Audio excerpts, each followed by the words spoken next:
Hey there, it's Dr. Andrea here with some more insight and inspiration to help you reclaim your vitality. One of the number one questions that I get asked as it relates to burnout is, how long is it going to take for me to recover? And the answer to that is a little convoluted, but let me explain why. First and foremost, every one of us is different. What burns me out may not even affect you.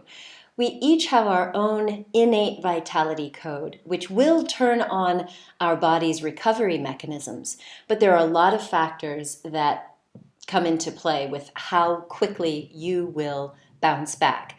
One is, what else are you doing that might aggravate your burnout? Now, one of the number one things that we recommend is, of course, taking a break. Taking a break from your busy schedule or from your work or whatever it is that is taxing and draining you. That could be caretaking, that could be projects, that could be studying, it could be a whole number of things. But one of the things that you have to recognize is that your body will respond best when you really know what it needs. So here's a case in point. I recently bought a beautiful peace lily, and the woman at the nursery said, you should basically water this about every 10 days. And I brought it home, and within a week, this is what it looked like. Not even a week, actually. Let me not hit the microphone. This is how the peace lily looked. Can you see how droopy and pitiful these leaves are? They're all hanging down. Now, the reality is, I actually just watered this about 3 days ago. So her recommendation saying, oh, you should be able to just water it once every 7 to 10 days, that might have been fine for her nursery setting, but once I brought it home, here in Cannes with lots of sunlight, maybe it's too warm in here, this baby needs water much more often. And so I'm bringing all of this up because some people think, oh, if I unplug for one night or for a weekend, I should be able to get back in there. And that may be the case unless you've completely depleted your body's internal stores. You may need more sleep. You may need more time where you're not even using your brain. So it's not just the physical stuff. It may be that your mind just needs some rest. So really pay attention to the fact that you need to give yourself a break. If you're not bouncing back after just a few nights of more of sleep or a weekend or even a little mini vacation, it may be that you really drained your resources to a point that replenishing them is not going to be instantaneous. So because we know that with burnout, our adrenals, meaning those powerful powerhouses of generating hormones, the hormones that give us our energy and ability to fight disease, as well as bounce back from stress. I mean, all of those hormones play a part in our metabolism, in our vitality, and our overall well-being. If you happen to have been under extreme pressure or stress for a prolonged period of time, and maybe you weren't coping really great. Maybe you were eating too much or drinking alcohol or smoking cigarettes or using some other stimulants to get through.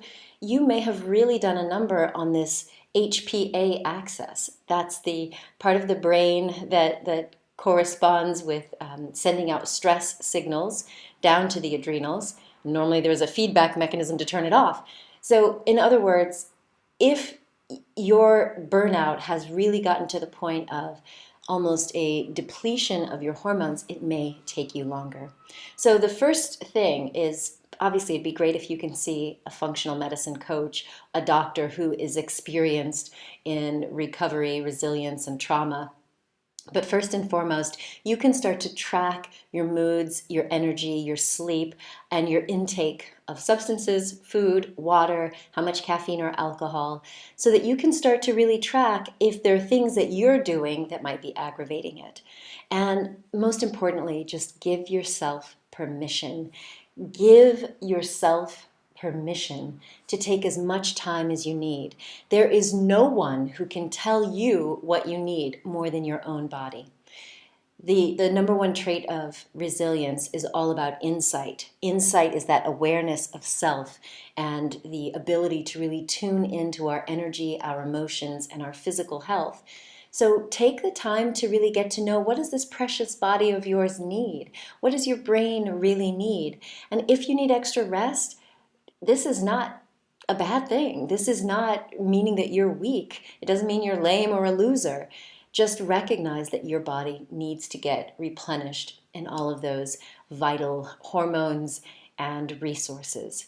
The good news is, no matter how much you have damaged your body or been under a lot of pressure and stress, the body can recover.